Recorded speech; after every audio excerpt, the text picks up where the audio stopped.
চোর তাদের জন্য আজকে আমাদের দেশের এই অবস্থা। দেখেন দেখেন কোথায় যাবো আমরা?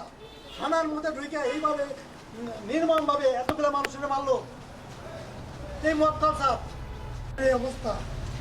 তো আমাদের আর সেবাদের দরকার কি? পুলিশের এনে কোনো রং আছে?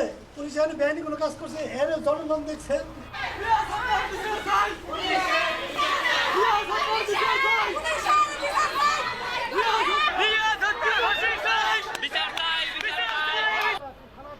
আপনারা তো কথা আপনাদের কাছে আছেন। কি অপরাধ করছে? আমরা কি অপরাধ করছি?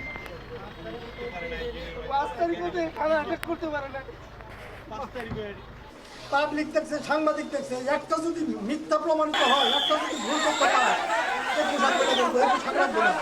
দেখেন কিভাবে একটা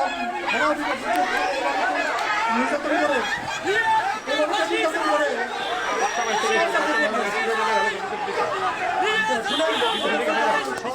আমি জানি আমি সাথে এইভাবে যদি আমাদের মানে প্রতি কাজে বাধা হয়ে যায়, তাহলে আমরা তো সামাল দিতে পারবো না, সঠিক কাজটা করতে পারবো না। আজকে মাদক ব্যবসায়ী, চোর তাদের জন্য আজকে আমাদের দেশের এই অবস্থা। দেখেন দেখেন কোথায় যাবো আমরা? থানার মধ্যে ঢুকে এইভাবে নির্মমভাবে এতগুলো মানুষের মারলো এই মক্কা সাপ। হ্যাঁ, আপনি না সামনে দাঁড়াইলে যে পুলিশ সেবা দিবে আজকে তারাই আজকে বিচারের জন্য দাঁড়ায় করে।